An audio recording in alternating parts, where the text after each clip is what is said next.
নিজেকে জায়গায় হয় না, তারপরে আমরা 3 লক্ষ রোহিঙ্গারে জায়গা দিছি, ঠিক না? তো এইখানে পারবো না কিছু রোহিঙ্গাদের জায়গা দিতে?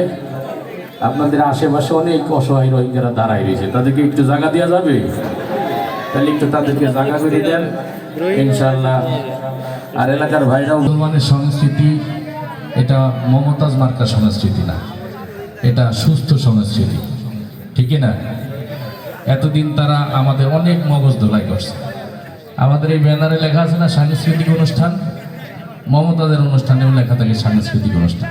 তো দুইটাই যেহেতু সাংস্কৃতিক অনুষ্ঠান লেখা থাকে, তাই দুইটার মধ্যে পার্থক্য আছে না নাই? অবশ্যই আছে। তারা সাংস্কৃতিক অনুষ্ঠানের নামে আজকে যুব সমাজকে অশ্লীলতা বেহায়াপনা শিক্ষা দিচ্ছে, ঠিক কিনা বলেন?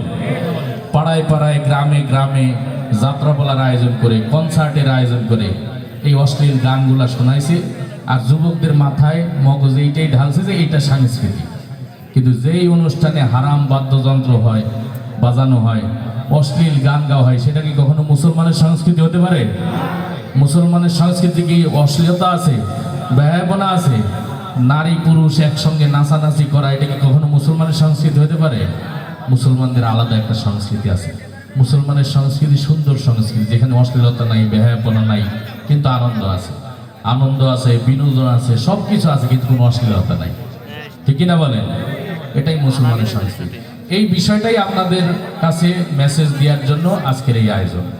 আজকের আয়োজন থেকে আপনারা শিখে যাবেন যে না, মুসলমানদেরও একটা সংস্কৃতি আছে, যে সংস্কৃতিতে আনন্দ বিনোদনের কোনো কমতি নাই, কিন্তু সেই আনন্দ বিনোদনের মধ্যে কোনো অশ্লীলতা নাই, বেহায়াপনা নাই।